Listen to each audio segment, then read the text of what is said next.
नमस्कार दोस्तों, आप सभी का अपने चैनल पर हार्दिक स्वागत है। देखो भैया, आज कोई विशेष टॉपिक अपने नहीं पढ़ने आए हैं। आज एक छोटे से मुद्दे पर अपने चर्चा करेंगे। आप लोगों की जो एक प्रकार से जो आप लोगों का जोश जो ठंडा पड़ गया है, आप लोगों की तैयारी जो कमज़ोर हो गई है, आप लोग जो ढीले पड़ गए हो, लेजी हो गए हो, इन्हीं बिंदुओं के ऊपर आज अपने थोड़ी सी चर्चा करते हैं। क्योंकि देखो, अभी कल परसों अपने टेस्ट हुआ था पॉलिटिकल साइंस का, और उस टेस्ट के अकॉर्डिंग मैंने जब जांच किया या स्टूडेंट से मेरी जब चर्चा हुई या आपके जो आंसर आए थे, उन आंसरों को देखने के बाद में मैंने जो निष्कर्ष निकाला, तो लगभग स्टूडेंट का एक ही कमेंट आ रहा है। और वो कमेंट क्या है? मतलब 90% स्टूडेंट्स के सामने एक ही समस्या उत्पन्न हो गई है, एक ही बात बोल रहे हैं। लगभग वो क्या बोल रहे हैं? सर, पढ़ने का मन नहीं करता। क्योंकि पिछला जो टेस्ट हुआ था उसमें कई स्टूडेंट, पिछले टेस्ट में देखो भैया, लगभग स्टूडेंट के 17, 18, 16, 17, 18, 16 इस प्रकार के क्वेश्चन सही थे। मतलब 20 में से 20 वाला तो कोई था ही नहीं जिसके पूरे में से पूरे सही थे। ठीक है, जब मैंने स्टूडेंट से उनसे बात की तो उन्होंने क्या जवाब दिया कि गुरुजी, परीक्षा तो आगे गई, अब पढ़वा को मन नहीं कौन करे। तो बात ऐसी है भैया, देखो ये मन होता है ना, आप बोल रहे ना गुरुजी मन ही कौन नहीं करे। ये मन की थाने एक बात बता दूं, मन तो आप इं करे कि आप भारत का प्रधानमंत्री बन जावा। मन की बात कर रहे हैं अपने। स्टूडेंट के कमेंट आ रहे हैं कि गुरुजी पढ़ने का मन नहीं करता, तो मन तो अपना ये भी करता है कि हम देश के प्रधानमंत्री बन जाएं, लेकिन भैया बन नहीं सकते। क्यों? क्योंकि प्रधानमंत्री बनने के लिए भी आपको इसी मन से क्या करनी पड़ेगी? मेहनत करनी पड़ेगी। इसी मन से आपको जी जान से कोशिश करनी पड़ेगी। डोनाल्ड ट्रंप जो अमेरिका के राष्ट्रपति थे, उनका बहुत मन था कि मैं दोबारा राष्ट्रपति बनूं, लेकिन वो नहीं बन पाए। क्यों नहीं बन पाए? बराक ओबामा 2 बार राष्ट्रपति रहे थे। समझ रहे हो आप मैं क्या कहना चाह रहा हूं? कहने का मतलब है भैया, देखो मन के भरोसे मत रहो। ये मन जो है वो काफ़ी चंचल होता है। ये कभी आपको इधर कभी उधर, मन जो है इसके ऊपर अपने को डिपेंड नहीं रहना है। मैं आपको पहले भी कह चुका हूं, एक बार वापस कह रहा हूं भैया, अपनी एग्ज़ाम होनी है, 100% होनी है। 6 जून पहले एग्ज़ाम होगी नहीं, ये भी कन्फर्म है। इसलिए बार बार ये क्वेश्चन भी मत पूछा करो कि गुरुजी परीक्षा कहाँ होगी। ये कन्फर्म हो गई है कि 6 जून तक एग्ज़ाम नहीं होगी। और 6 जून नहीं, जहाँ तक मैं कहता हूँ कि 20 जून पहले भी एग्ज़ाम नहीं होगी आपकी। एग्ज़ाम होगी आपकी जून लास्ट में या जुलाई में। क्योंकि जो माहौल कोरोना का अब बढ़ रहा है ना, उसके अकॉर्डिंग नहीं लगता कि जून में भी एग्ज़ाम हो सकती है। जून लास्ट तक अगर हो सकता है एग्ज़ाम हो जाए या जुलाई में हो जाए, लेकिन इससे पहले एग्ज़ाम नहीं होगी। लेकिन ये तो कन्फर्म है ना, एग्ज़ाम तो होगी। अब ये क्वेश्चन आप बार बार क्यों पुटअप कर रहे हो कि सर एग्ज़ाम होगी या नहीं होगी? अरे एग्ज़ाम कब होगी, क्या होगी, कैसे होगी, वो टेंशन आपकी नहीं है। आपकी जो टेंशन है वो है पढ़ाई की। आपका ध्यान कहाँ होना है? पढ़ाई पे होना चाहिए। बस दिमाग में ये सोच लो कि मेरे को तो पढ़ना है, मेरे को 90% क्रॉस करने हैं, एग्ज़ाम लेने वाला जाने, उसका काम जाने। आप क्यों टेंशन ले रहे हो एग्ज़ाम की? जिसको देख के गुरुजी पढ़ने का मन नहीं कर रहे, गुरुजी एग्ज़ाम तो उसी के। भैया मन के भरोसे मत रहो। यही मन है ना, जब आपके 90% आ जाएंगे ना नंबर, तो यही मन करेगा कि अपने खुशी मनाए, अपने एंजॉय करे, अपने इधर घूमे उधर घूमे। लेकिन जब आपके 50% आ जाएंगे ना, तब यही मन करेगा कि यार काश उस दिन अपने पढ़ लिया होता।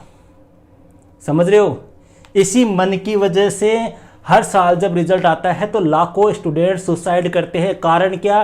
कारण यही है भैया, एग्ज़ाम थोड़ी सी आगे पीछे होती है, स्टूडेंट पढ़ना छोड़ देते हैं कि गुरुजी अब एग्ज़ाम तो हुआ को नहीं। और ये भी कन्फर्म मान के चले ना भैया, एग्ज़ाम जो है इस बार आपको समय नहीं दिया जाएगा। ऐसे नहीं कि आपको 1 महीने पहले टाइम टेबल बताया जाएगा, फिर 1 महीने बाद में एग्ज़ाम होगी, फिर एक एक पेपर के बीच में 5-5, 10-10 दिन का गैप होगा। ऐसा कुछ भी नहीं होगा। 5 दिन पहले टाइम टेबल की घोषणा होगी, 6वें दिन से आपकी एग्ज़ाम स्टार्ट हो जाएगी। और जहाँ तक मेरा मानना है कि पर डे एग्ज़ाम होगी।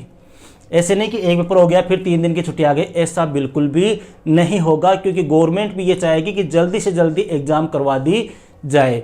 लास्ट ईयर का आपको पता होगा, लास्ट ईयर भी ऐसे एग्ज़ाम हुई थी, शायद जुलाई के अंदर एग्ज़ाम हो गई थी, 2 या 3 पेपर एग्ज़ाम 12वीं क्लास के एग्ज़ाम हुए थे। तो भैया देखो, जो स्टूडेंट इस धारणा को लेकर बैठे ना कि गुरुजी एग्ज़ाम हाल तो होगा को नहीं, गुरुजी मारो पढ़वा को मन कौन कर रहे हो, तो देखो मैं सीधी सी बात बता दूं भैया, आप लोग स्वयं अपने पैरों पे कुल्हाड़ी मार रहे हो। अगर आज आपने नहीं पढ़ा, आज आप इस कंडीशन पे हो, तो 2 महीने बाद में आप इस कंडीशन पे आ जाओगे। फिर आपका यही मन जो है वो कहेगा कि यार काश उस दिन मैं पढ़ लेता, काश उस दिन मैं गुरुजी की बात मान लेता, तो आज लाइफ में परेशान नहीं होता। देखो भैया, बुरा मत माना, एक छोटी सी अपने सिंपल सी बात करते हैं। जिनके पिताजी गवर्नमेंट जॉब में है उनको तो छोड़ दो, उनकी तो चलो उनके पिताजी ने मेहनत की अच्छी, उनके मान लो, या जिन फैमिली की बैकग्राउंड स्ट्रॉन्ग है, पैसे वाली फैमिली है, उनकी बात नहीं कर रहा। लेकिन जो निर्धन स्टूडेंट है, जो गरीब स्टूडेंट है, जो मीडियम परिवार से है, वो स्टूडेंट एक बार सोचो कि अगर आप अच्छे नंबरों से पास नहीं हुए, आप कोई अच्छी जॉब नहीं लगे, तो आप भविष्य में क्या करोगे। अब महामारी देख रहे हो, कोरोना महामारी पिछले 1 साल से चल रही है। 1 साल में लोगों के रोजगार जो है वो बंद हो गए हैं, आजीविका चलाना मुश्किल हो गया है, लोग सुसाइड करने लग गए हैं। किस वजह से? इसी गरीबी की, इसी भुखमरी की वजह से। लेकिन जो लोग पैसे वाले हैं, जो गवर्नमेंट जॉब में हैं, उनके कोई टेंशन नहीं है, घर बैठे आराम से गवर्नमेंट उनको पैसे दे रही है, तनख्वाह दे रही है, कोरोना से अपने और अपने परिवार की हिफाजत कर रही है। लेकिन जो डेली कमाते हैं, डेली खाते हैं, उनका क्या? तो मेरा कहने का मतलब आप समझ गए होंगे भैया, सीधी सी बात है। अगर 12वीं क्लास में आपको अच्छे अंक प्राप्त करने हैं, देखो आपकी जो रीढ़ है ना, जैसे अपना पूरा शरीर जो है वो इसी रीढ़ के हड्डी पे टिका हुआ है, उसी प्रकार से आपका पूरा जो भविष्य है वो मानो या ना मानो, या प्रत्यक्ष या अप्रत्यक्ष रूप से आपकी कौन सी कक्षा के ऊपर डिपेंड करता है, बोर्ड क्लास के ऊपर, मेन रूप से 12वीं क्लास के ऊपर।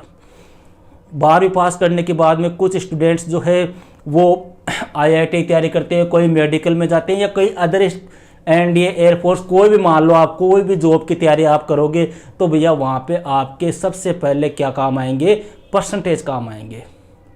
आजकल 50-60% वालों को, हालांकि 70% वालों को भी कोई नहीं पूछता है, ये कंडीशन है। क्योंकि स्टूडेंट इतने इंटेलिजेंट हो गए कि 90-95% ला रहे, तो आप लोगों को कौन पूछेगा ये बताओ। अभी कुछ दिनों पहले पोस्ट ऑफिस में एक वैकेंसी आई थी डाक सेवक की, मेरिट पता आपको कितनी रही थी? 93%। मतलब 93% डायरेक्ट 12वीं बेस के ऊपर उनकी ज्वाइनिंग हुई थी, 93% वाले का नंबर आया था। तो अब ये सोच लो, जिनके 92 है उनका ही नंबर नहीं आ रहा, तो 60-70% वालों को कौन पूछेगा भैया? समझ रहे हो। हालांकि आज का ये वीडियो बनाने का मेरा कोई मकसद नहीं था। कई स्टूडेंट के मेरे पास में कमेंट आए कि सर अब एक बार थोड़ा सा हमें वापस से एक नए सिरे से मोटिवेट करो, हमें एक नया गाइडलाइंस दो, तो उसी वजह से आज का ये वीडियो मैंने बनाया है। अब देखो भैया, अपने को करना क्या है। अगर आप मेरी मानते हो तो ठीक है, वरना आपकी मर्जी है, जैसे कर रहे हो वैसे करते रहो, कोई मेरा नुकसान नहीं है। जो नुकसान है, जो फ़ायदा है, जो लाभ है, जो हानि है, वो सब आपकी है, मेरा कुछ भी नहीं जाने वाला। मैं सिर्फ इसलिए बता रहा हूँ क्योंकि आप पिछले 5 महीने से, 7 महीने से या 2 महीने से मेरे से जुड़े हुए हो, तो मैं ये चाहता हूँ कि मेरे किसी भी स्टूडेंट का किसी प्रकार से कोई लॉस ना हो, उसकी पढ़ने के प्रति रुचि कम ना हो, वो एक प्रकार से निरंतर पढ़ता रहे, अच्छे अंकों से उत्तीर्ण हो। इसी मकसद के लिए, इसी वजह से ये आज का वीडियो में बना रहा हूं। अब देखो भैया, जो पढ़ने वाले स्टूडेंट हैं उनको मैं थोड़ी सी यहाँ पर एक ज़्यादा कुछ नहीं कहूँगा, बस इतना सा कहूँगा कि देखो अपने लगभग अपने सभी स्टूडेंट की तैयारी है, क्योंकि अपने मई के अकॉर्डिंग अपने एग्ज़ाम थी और मई के अकॉर्डिंग अपने तैयारी कर रहे थे और लगभग अपनी तैयारी हो गई थी। लेकिन अब एग्ज़ाम है लगभग 2 महीने बाद में होगी। ये भी कन्फर्म है कि लगभग 1.5 से 2 महीने बाद में आपकी एग्ज़ाम हो सकती है। समझ रहे हो। तो इसके लिए मेरे ख्याल से अब आपको एक नए टाइम टेबल के अकॉर्डिंग पढ़ना है। और वो नया टाइम टेबल कैसा होना चाहिए भैया? कई स्टूडेंट कह रहे हैं कि सर अब कैसे पढ़े? तो देखो, सीधी सी सिंपल सी एक बात ध्यान रखना, अब आपको ज़्यादा मेहनत करने की आवश्यकता नहीं है। बस कम से कम आप ईमानदारी से कितने घंटे दे दो, 7 से 8 घंटे दे दो भैया। 24 घंटे आपके पास में होते हैं, 7 से 8 घंटे मात्र आप ईमानदारी से अपनी बुक्स को दे दो। इसके अलावा आपको कुछ भी करने की आवश्यकता नहीं है। मेरे ख्याल से अगर आप पूरी लगन के साथ, पूरी निष्ठा के साथ, और आपका ये क्या है, मन, इस मन के साथ अगर आप 7 से 8 घंटे एग्जाम तक कंटिन्यू रहोगे तो मेरे ख्याल से आपको अच्छे अंकों से उत्तीर्ण होने से कोई रोकने वाला नहीं है। अगर यहाँ पर आप लेजी हो गए, यहाँ पर आप आलसी हो गए, यहाँ पर आपने पढ़ाई में ध्यान नहीं दिया, हालांकि 50% स्टूडेंट ऐसा ही कर रहे हैं, तो भैया आप अपने भविष्य के लिए खुद जिम्मेदार होंगे, उसके लिए कोई दूसरा जिम्मेदार नहीं होगा। समझ रहे हो? तो अब देखो भैया करना क्या है।